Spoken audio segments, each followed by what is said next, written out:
কাতারের রাজধানী দোহার একটি অভিজাত হোটেলের হলরুমে জালালাবাদ অ্যাসোসিয়েশন কাতারের সিনিয়র সহসভাপতি বদরুল আলমের সভাপতিত্বে জালালাবাদ অ্যাসোসিয়েশন কাতারের সাংগঠনিক সম্পাদক সিরাজুল ইসলাম শাহিনের পরিচালনায় উক্ত ইফতার মাহফিলে বক্তব্য রাখেন জালালাবাদ অ্যাসোসিয়েশন কাতারের সাধারণ সম্পাদক আবু তাহের চৌধুরী। কাতার থেকে মোশাররফ হোসেন জনির প্রতিবেদনে দেখুন বিস্তারিত। প্রধান অতিথি হিসেবে উপস্থিত ছিলেন ও বক্তব্য রাখেন বারিকুল ইসলাম কাউন্সিলর, বাংলাদেশ দূতাবাস কাতার।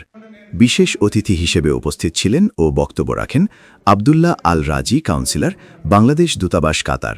বিশেষ অতিথি হিসেবে উপস্থিত ছিলেন মাহিউদ্দিন আহমেদ সেলিম, বিশিষ্ট ব্যবসায়ী ও সাবেক কার্যনির্বাহী সদস্য, বাংলাদেশ ফুটবল ফেডারেশন বাফুফে, সাবেক সাধারণ সম্পাদক, সিলেট জেলা ক্রীড়া সংস্থা, সাবেক সভাপতি, সিলেট জেলা ফুটবল অ্যাসোসিয়েশন।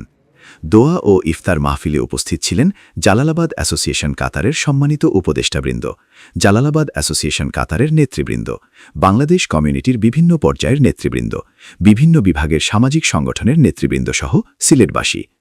আজকের দোয়া ও ইফতার মাহফিলে উপস্থিত হয়ে দোয়া ও ইফতার মাহফিলকে সাফল্যমণ্ডিত করে তোলায় সবার প্রতি ধন্যবাদ ও কৃতজ্ঞতা প্রকাশ করেছেন জালালাবাদ অ্যাসোসিয়েশন কাতারের সম্মানিত সভাপতি শাহজাহান মিয়া, সাধারণ সম্পাদক আবু তাহের চৌধুরী ও আজকে ইফতার মাহফিলের সভাপতি জালালাবাদ অ্যাসোসিয়েশন কাতারের সিনিয়র সহসভাপতি বদরুল আলম।